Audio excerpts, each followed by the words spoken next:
Hello everyone, Princess Moonfall here. Hope you're all doing wonderful and great. And yeah, I know this is what my voice actually sounds like. It's still not back, like my health still ain't back where I want it, but it's good enough where I feel like I can talk without sounding like I'm a smoker. I mean, I still feel like I have a smoker voice, but yeah. Anyway, hope y'all had a happy Halloween, and let's get into some spooky stories. Okay, our first story is from JonseeBaeLu. If I'm pronouncing that wrong, please let me know. That name is so cool, but I always worry I can't pronounce stuff like that correctly. Anyway, hello. First, I'm not a native English speaker. Excuse me if I make any grammar mistakes. Thank you. Yeah, dude, even people over here who are English teachers are not 100% at grammar, so no judgment. I don't know what happened. I don't know if I dreamed it or it was even real. I don't want to seem crazy, but I, 17 female, may have jumped into another dimension accidentally, temporarily. For context, my school is one of those schools that keeps students from kindergarten all the way through 12th grade. Oh, that sounds like awesome. Each year, my school takes their students for one long day camping trip to our school's summer camp.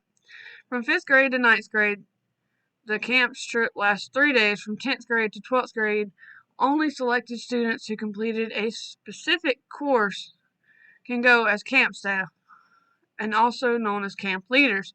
Camp leaders take care of campers and help out the teachers in camp game logistics.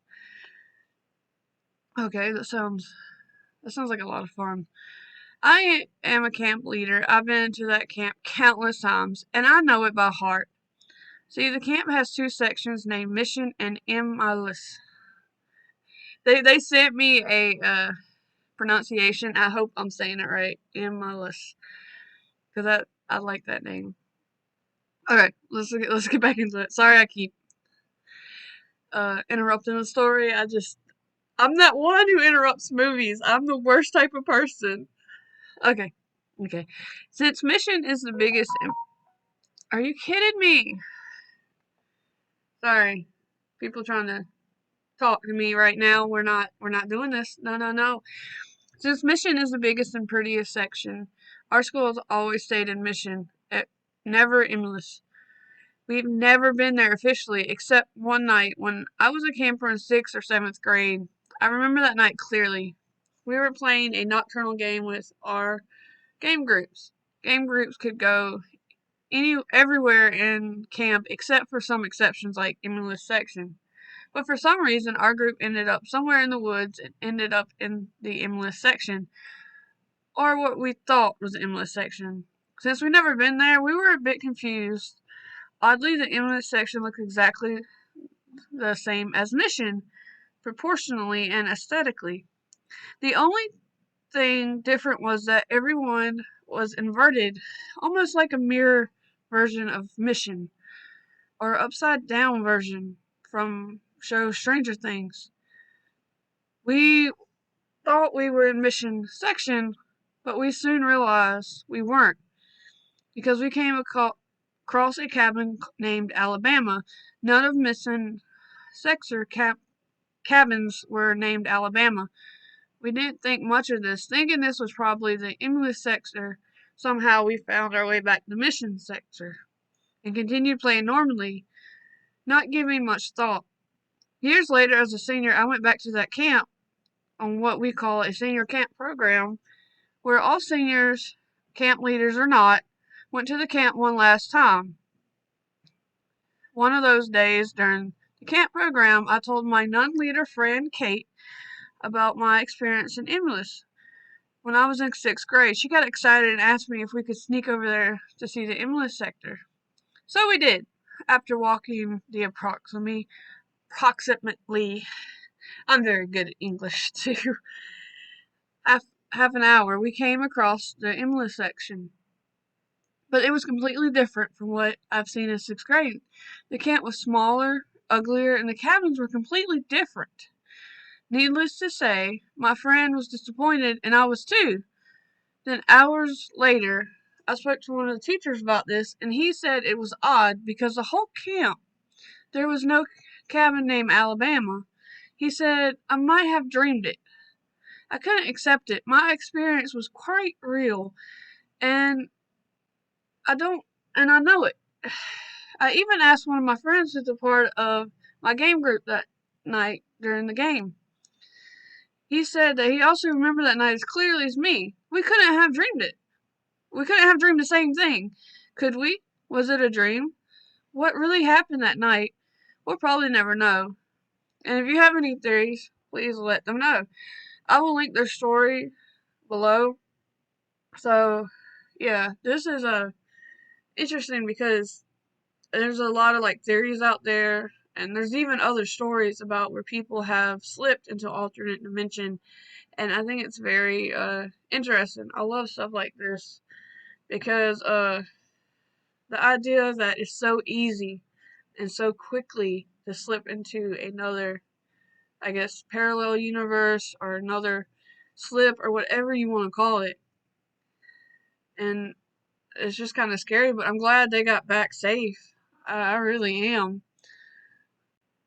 Because I remember one time reading a story about a lady, she said she slipped into another dimension, like she's in our world, but she said that it's not right. She worked at the same company, but in the other world she was in a higher position, she was married, and over and in our world, I guess, she was in a lower position. She wasn't married to the man who was married to somebody else now, and no matter what she said to him, he could, he's like, "No, dude, we were never married. I'm married to Rachel or whatever." And it's kind of sad because could you imagine watching someone you in another world got together with and everything, plan the future just for you to slip into an alternate dimension and watch them be with someone else? I could not imagine.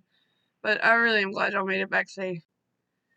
Okay, our next story is from, look, I'm gonna butcher this. Okay, I'm not 100% great.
Sheer terror.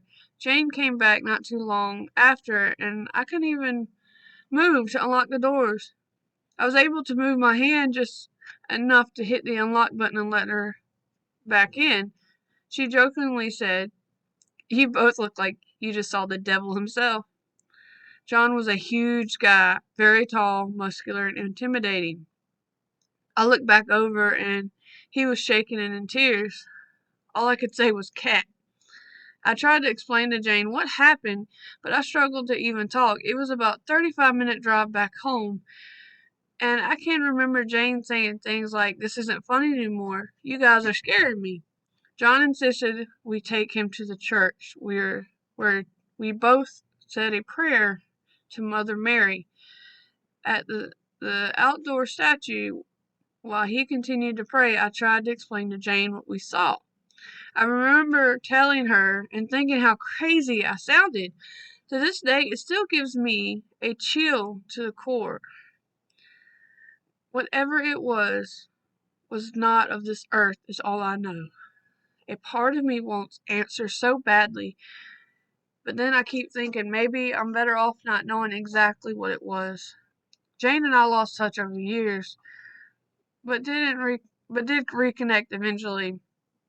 We talked about that night, as it was the elephant in the room. She told me that following that incident, all of the crosses in her mom's house would randomly turn upside down for a couple weeks after this happened to us. It only stopped when Jane's mom went around the house, very deep in prayer, and blessed it. Jane and John lived with her at the time. Did something follow them home? I've never seen anything like that again, and I pray I never will. Thanks for letting me share here. This story was absolutely terrifying, is all I can say. I can imagine. I actually had something similar happen to me, but I was by myself, and well, where we live at, it's practically the middle of nowhere, and I was walking home from somewhere, and it was under the tree. It's still standing, actually. Half of it got knocked down during Helene, but it's still there. And as I was walking, getting closer, there was a man under it, and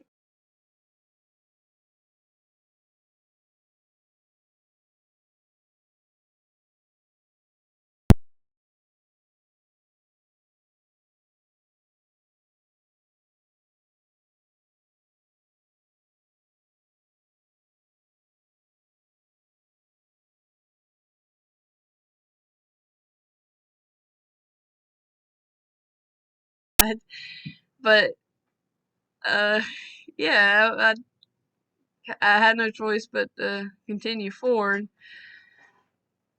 because that's the only way home, and it was starting to get dark. And if you live out in the country, you know you don't go in the woods when it's starting to get dark, especially if you don't have anything to defend yourself. But as soon as I got closer, he just disappeared, and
my dog started